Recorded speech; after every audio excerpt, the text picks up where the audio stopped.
Hermanos, nos acercamos entonces al final del año litúrgico y la palabra de Dios nos invita a mirar más allá del calendario, más allá de los días que se están acabando, para contemplar el horizonte último de nuestra existencia. Cristo es Rey y su reino no tendrá fin. Y como saben, es la solemnidad que celebramos el próximo domingo y que con ella terminamos el año litúrgico. Pero antes de esa proclamación, la palabra de Dios nos invita también a mirar de frente el misterio del fin, no como amenaza, sino como revelación, no como una catástrofe, sino como un parto, no como el cierre de un ciclo, sino como el umbral de una plenitud que ya se asoma. Vamos a ver las lecturas de este próximo domingo.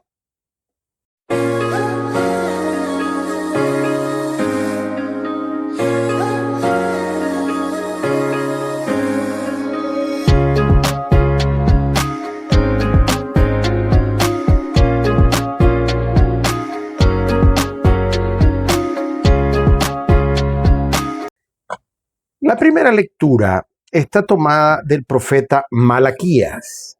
Este profeta aparece después del exilio babilónico, cuando el pueblo había regresado ya a Jerusalén, ya han reconstruido el templo, pero el pueblo vivía en una profunda crisis, en una profunda desilusión espiritual. El culto se había vuelto rutina. Los sacerdotes eran perezosos y estaban preocupados más por ellos mismos que por el pueblo. Y el pueblo, pues entonces había caído en la mediocridad. Ofrecía sacrificios más por obligación y cumplimiento que por amor. Entonces, en un tiempo en donde la fe se está apagando, el culto es rutinario, el profeta Malaquías lanza una advertencia. Viene el día del Señor. Y este día no va a ser neutro, no es un día cualquiera. Para unos va a ser fuego que arrasa y para otros un sol que cura. La imagen del fuego tiene entonces, como vemos, un doble valor. Purifica a los justos, destruye a los impíos. ¿Qué hace la diferencia? El corazón del hombre. No trata entonces de meter miedo, sino de vivir con verdad. Porque el juicio no es una venganza de Dios, no, sino una luz que revela quiénes somos en verdad. Y si vivimos en la luz, no hay nada que temer. En la segunda lectura, San Pablo le escribe a los tesalonicenses y esta comunidad se había entusiasmado muchísimo con la idea de que ya Jesús iba a volver y muy pronto, al punto que dejaron entonces de trabajar. ¿Para qué forzarse? ¿Para qué trabajar si ya Jesús va a venir? Pero Pablo les dice entonces, el que no quiera trabajar, que no coma. Esta no es una frase de dureza, sino de sabiduría, porque esperar al Señor, mis hermanos, no significa cruzarnos de brazos. No significa de pronto ahí vivir como de cualquier modo, sino vivir con más entrega, con más responsabilidad. Y aquí viene la pregunta para nosotros. Si ellos se paralizan por pensar que el fin era inminente, ¿cuál es la tentación del hombre de hoy? Es más bien lo contrario. Nosotros no dejamos de trabajar, sino que es todo lo contrario, vivimos corriendo, pero corremos tanto que ya no pensamos en el fin. La parucía nos suena a algo tan lejano, algo tan simbólico, como casi un mito. No porque no creamos, sino porque no tenemos tiempo para pensar en esa realidad. Estamos tan ocupados, tan atareados, tan llenos de cosas, que el horizonte eterno se nos borra. Y cuando uno pierde el horizonte, pierde también el sentido. Y cuando se pierde el horizonte y se pierde el sentido, entonces el presente que vivimos se nos vuelve pesado, nos agobia. ¿Por qué? Por la carga del día a día. Porque al final entonces nosotros vivimos de esperanza. Y al no estar pensando en la esperanza y que debemos esperar a algo, nos agobia el presente. Y recuerden que la esperanza es la virtud del caminante. Y si caminamos, entonces debemos saber a dónde vamos. Y esa meta, hacia dónde vamos, es la que debe ser una meta súper especial y que tenemos que tener muy clara. porque esa meta es la que nos hace que nos levantemos todos los días y que esta vida y este presente agotador tenga sentido. En el Evangelio vemos nosotros que Jesús contempla el templo de Jerusalén. Recuerden que el domingo pasado precisamente estuvimos meditando acerca del templo porque era la dedicación, celebrábamos la fiesta, la dedicación de la Basílica de San Juan de Letrán. Pues bien, Jesús está frente al templo de Jerusalén y contempla esa obra majestuosa, ¿verdad? Y dice, de eso no quedará piedra sobre piedra. Y tenía razón, porque fíjense que en el año 70, las tropas de Tito, el emperador romano, entraron allá a Jerusalén y destruyeron todo el templo. Lo destruyeron y lo arrasaron. Eso fue en el 70. Bueno, en este momento Jesús está como profetizando, viendo lo que va a pasar, ¿no? Esa solidez de ese templo, esa majestuosidad de ese templo, de esas piedras, de esos muros, dentro de poco ya no será. Van a caer. No va a quedar piedra sobre piedra. Bueno, pero más allá de ese dato histórico del año 70 en el que ocurrieron esos hechos, más allá de lo histórico propiamente, hay una enseñanza muy profunda. Y es que todo lo que no está cimentado en Dios se va a caer. Todo lo que parece firme, toda nuestra seguridad, el éxito, el dinero, la fama, el ser influencer, el ser viral, todo eso que al hombre de hoy le preocupa tanto, que está empecinado en tener, todo eso va a pasar. Todo eso es pasajero. Incluso nuestras estructuras religiosas, si no están llenas del Espíritu Santo, todo eso se va a desmoronar. Jesús no le da fecha porque le preguntan, ¿y cuándo? ¿Cuándo va a ser esto? El afán del cuándo. Así vivimos nosotros queriendo saber cuándo, teniendo fechas, teniendo datos. Jesús no da fecha, sino que nos da una advertencia. Con esta advertencia, nos hace una invitación. Jesús dice, no se dejen engañar. No tengan miedo. Perseveren.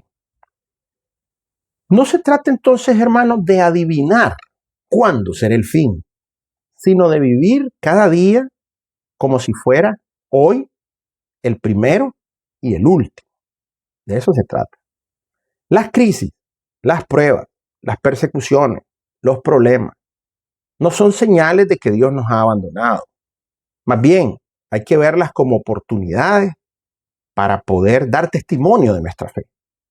Y en medio de todo está la promesa, esa promesa que está en el Evangelio. Dice, ni un cabello de su cabeza se perderá. Y hay también aquí un punto muy importante que vale la pena que meditemos, mis hermanos, que vale la pena que reflexionemos todos.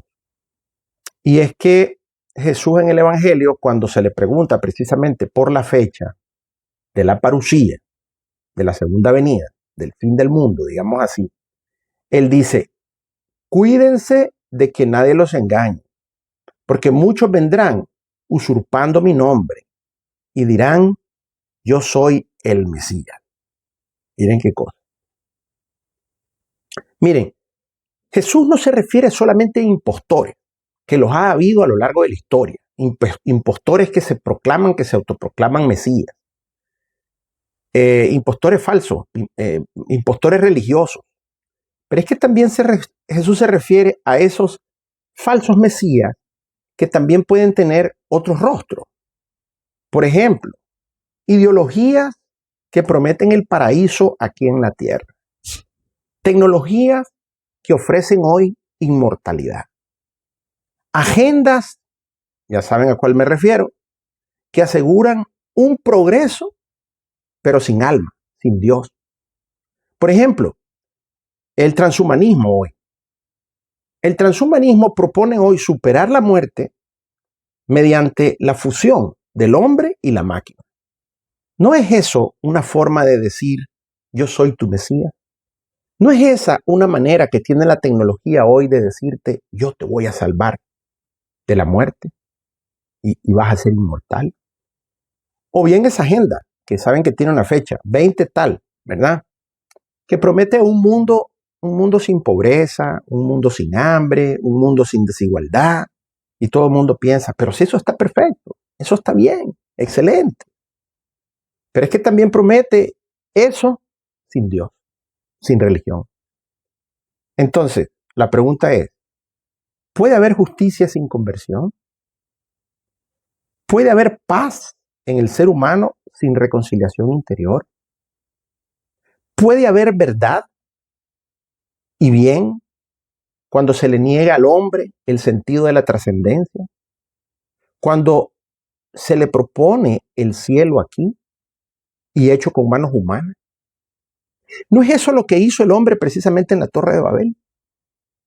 Queriendo llegar al cielo por sus propios medios. Pregunto, mis hermanos.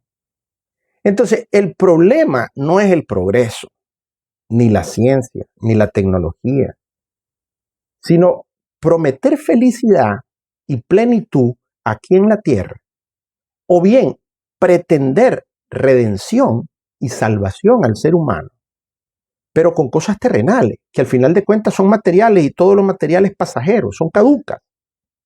Eso es mentir.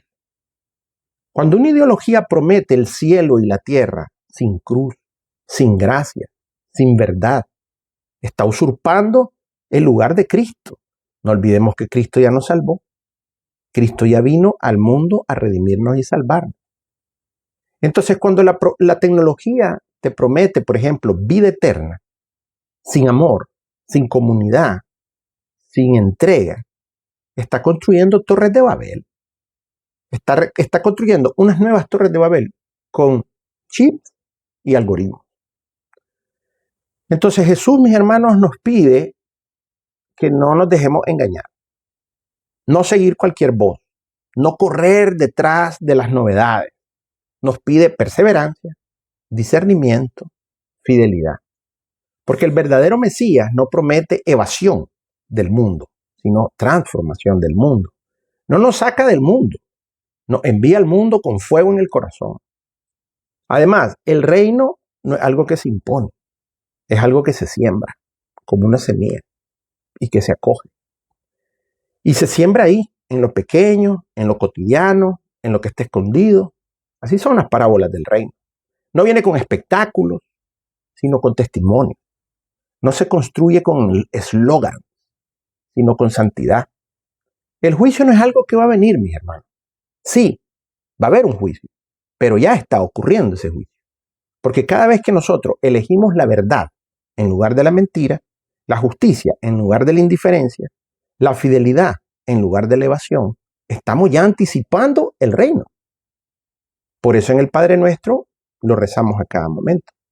Cada vez que trabajamos entonces con amor, cada vez que nosotros servimos con alegría, cada vez que perseveramos en medio del cansancio, ese sol de justicia ya empieza a brillar sobre la tierra, sobre nosotros. Este domingo entonces, mi hermano, es como una alarma que suena. ¿Dónde tengo puesta mi seguridad? ¿En qué templo confío? ¿Cómo estoy viviendo de cara al Señor que ya viene? ¿O me distraigo con lo urgente y olvido lo importante? ¿Estoy tan ocupado que ya no tengo tiempo para pensar en lo eterno? La buena noticia es esta. El Señor viene. Y eso es un hecho.